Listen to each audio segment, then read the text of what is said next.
Bismillahirrahmanirrahim. Assalamualaikum warahmatullahi wabarakatuh. Alhamdulillahirabbil alamin. Shalatu wassalamu ala asyrafil anbiya'i wal mursalin wa ala alihi wa ashabihi ajma'in. Amma ba'd. Alhamdulillah, bersyukur atas kehadirat Allah Subhanahu wa taala, bersalawat kepada Nabi Muhammad sallallahu alaihi wasallam. Allahumma shalli alaihi.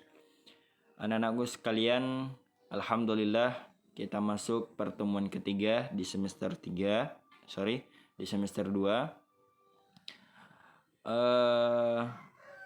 Bersyukur atas kehadirat Allah Subhanahu wa taala atas segala nikmat yang diberikan kepada kita semua, sehingga kita masih sempat berkumpul dengan keluarga di rumah, semoga dalam keadaan sehat walafiat.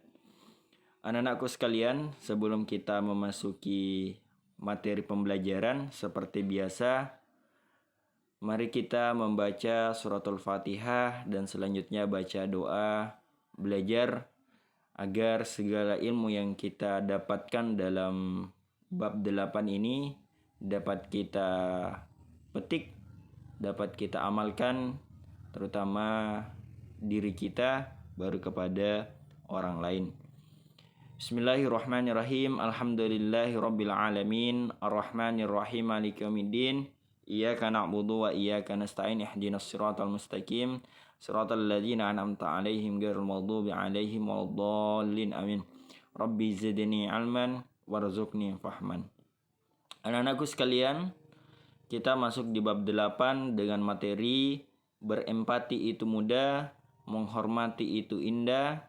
Dalam bentuk peta konsepnya, hidup indah dengan perilaku terpuji, empati, hormat kepada guru, orang tua, perilaku menghormati orang tua sebagai implementasi dari Quran surah Al-Baqarah surah kedua ayat 83. Terus selanjutnya perilaku empati sebagai implementasi dalam Quran surah An-Nisa surah keempat ayat ke-8.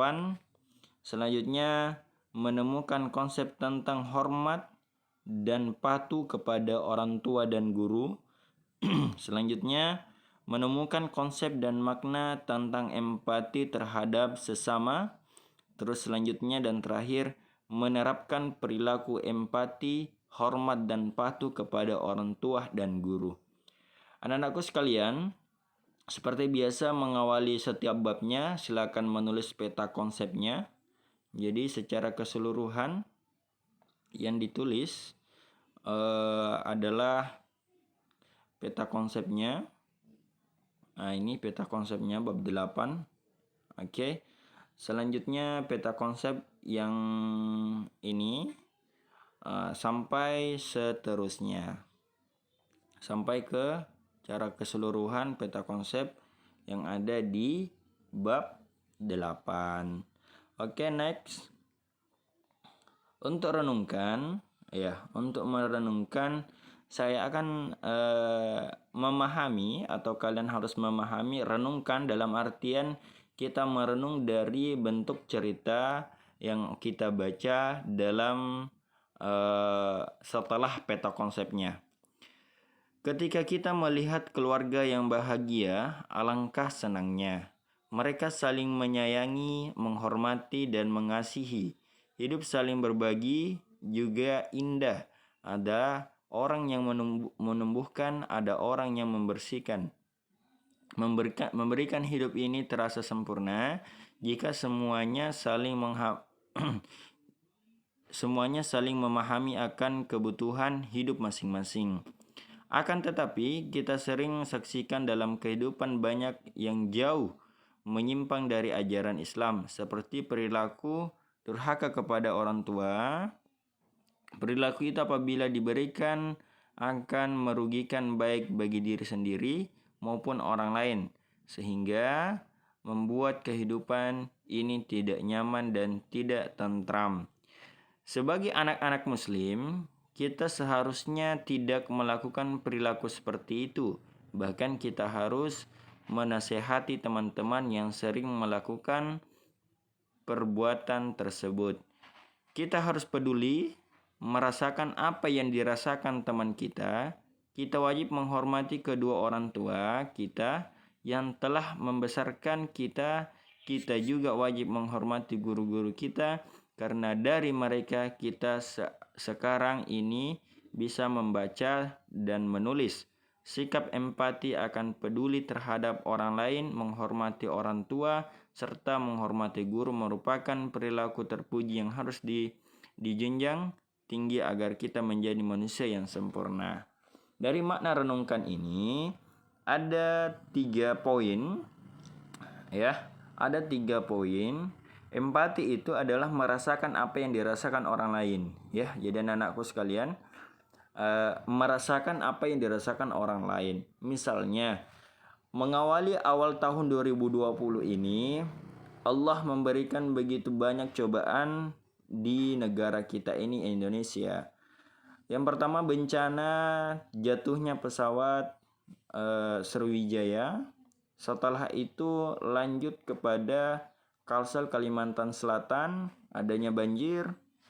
Setelah itu melanjutkan lagi bencananya Allah, kekuasaannya Allah, yaitu bencana yang ada di Sulbar, Sulawesi Barat. Jadi di situ kita menumbuhkan kasih sayang, artinya merasa kasihan.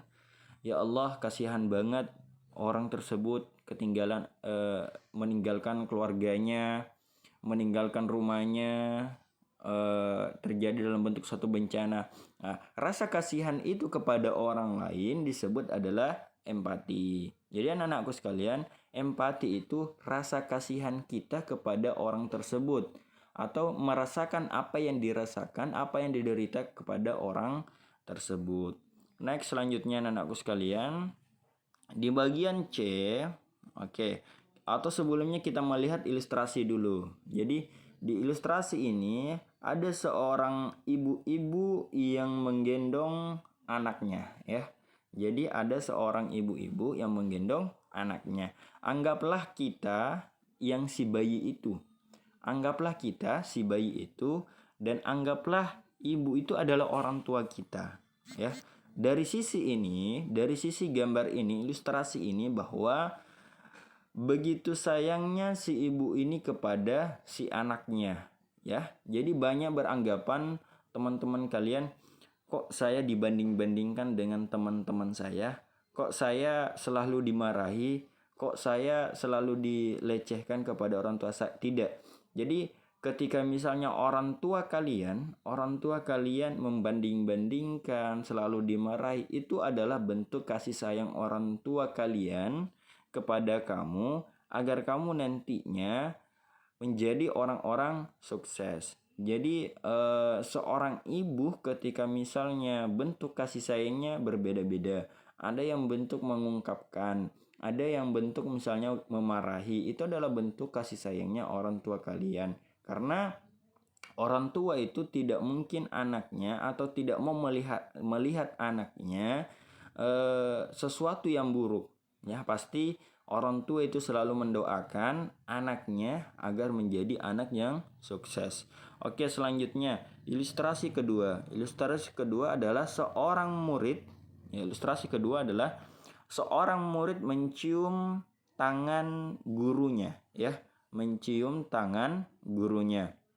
Anak-anakku sekalian, ada beberapa metode. Ini pelajaran penting yang selalu kita temukan ketika misalnya seorang murid mencium tangan gurunya.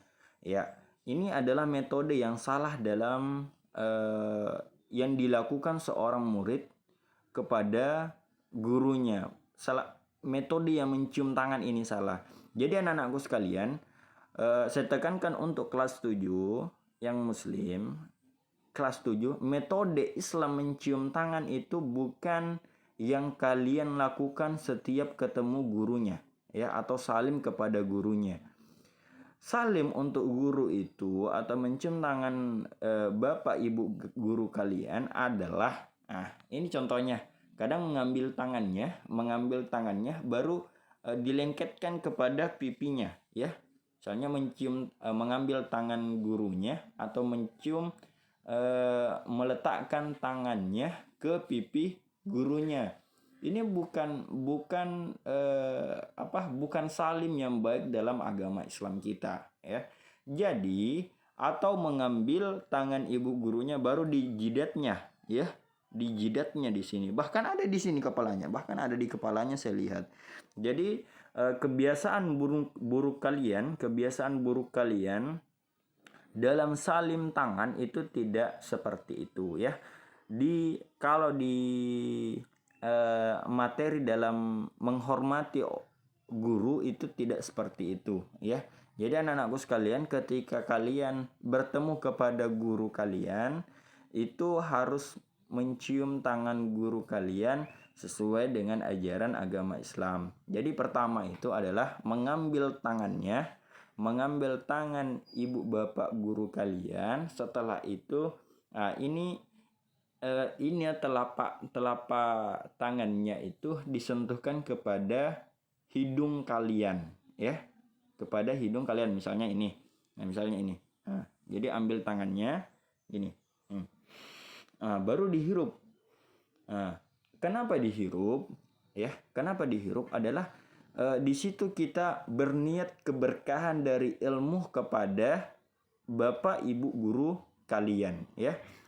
Saya ulangi, kenapa dihirup adalah kita mengharapkan keberkahan ilmu kepada bapak ibu kalian untuk sebagai bekal kita ke depannya, ya. Kita berdoa, ya Allah, semoga ilmu yang diberikan kepada bapak ibu guru keberkahannya kepada saya. Jadi saya contohkan, jadi haram hukumnya, jadi saya mengharamkan, haram hukumnya SMPIC, anak-anak SMPIC Muslim, ya. Saya tekankan kembali, haram hukumnya anak-anak SMPIC mencium tangan bapak ibu gurunya dalam hal pipi, jidat, atau apalagi di atas kepala. Itu haram hukumnya. Jadi anak-anakku sekalian, setelah menonton pembelajaran ini, setelah kita mempelajari ilmu ini, kapan anak-anakku sekalian, ketika misalnya saya melihat kelas 7 mencium tangan ibu bapak guru kalian dengan metode yang seperti ini, ambil tangan metode seperti ini, atau metode seperti ini, saya akan memanggilnya baik-baik, baru saya ajarkan. Setelah masih melakukannya, awas. Jadi metode yang baik dalam mencium tangan, karena ini hal yang penting sekali, adalah mengambil tangan ibu bapak gurunya, meletakkan di atas hidungnya, ya, atas hidungnya. Terus metode yang lebih baik lagi, meletakkan bibirnya kepada tangannya mencium. Baru kedua adalah meletakkan lagi hidungnya, baru dihirup. Nah, itu ya. Jadi menciumnya, terus kedua meletakkan lagi di hidungnya, baru selesai, ya. Anak-anakku sekalian yang saya banggakan, setelah itu di bagian C itu ada C, berempati, ya. Berempati. Mari berempati. Jadi kalian, jadi untuk hari ini tidak usah terlalu banyak kita tulis, karena pelajaran yang kemarin dalam semester 1 banyak yang kita tulis tapi tidak memahami apa yang harus kita maknai dari setiap pembelajaran kita. Jadi yang harus ditulis adalah hanya paragraf dari kolom ini, ya, dari yang saya tandai ini, saya tandai ini. Nah, ini yang ditulis. Tadi yang saya jelaskan bahwa empati adalah keadaan mental yang membuat orang terasa dirinya dalam keadaan, perasaan, atau pikiran sama dengan orang lain. Jadi tadi kesimpulannya adalah merasakan apa yang dirasakan oleh orang lain. Quran surah An-Nisa surah keempat ayat ke-8. Bismillahirrahmanirrahim. Wa idza hadaral qismatu ulul qurba wal yatama wal masakin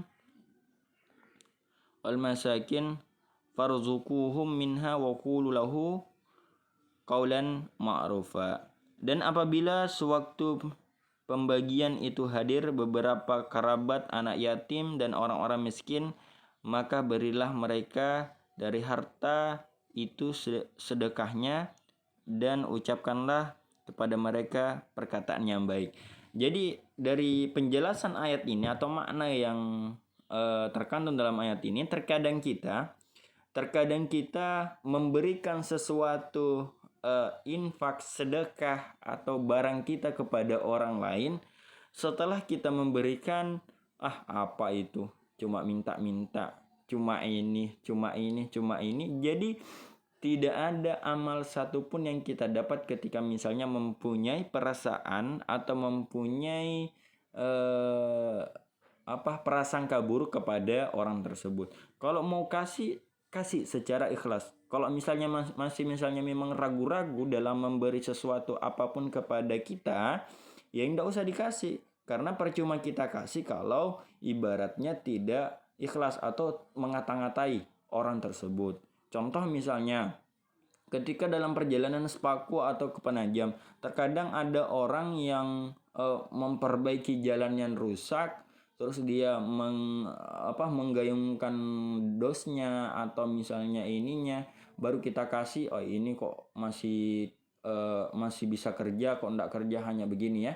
Jadi enggak usah dikasih ketika misalnya masih ada rasa prasangka buruk kepada orang tersebut. Kalau mau kasih silakan secara kasih seikhlasnya ya. Jadi berempati itu dalam materi bab 8 ini bagus sekali dalam hal kehidupan kita. Jadi pembelajaran yang paling utama adalah menghormati kepada guru kita dan menghormati kepada kedua orang tua kita. Jadi anak-anakku sekalian, mungkin sampai di sini pembelajaran kita. Semoga kita dalam hal ini selalu berempati dalam sisi kemanusiaan dalam bentuk kepada orang lain, dan mari kita doakan kepada saudara-saudara muslim kita dan saudara-saudara senegara kita agar diberikan ketabahan atas segala bencana yang diberikan kepada para mereka. Dan kita selalu berdoa agar di daerah kita ini dan seluruh keluarga kita ini dijauhi dari segala bencana. Minallahi musta'an wa la itiklan. Assalamualaikum warahmatullahi wabarakatuh.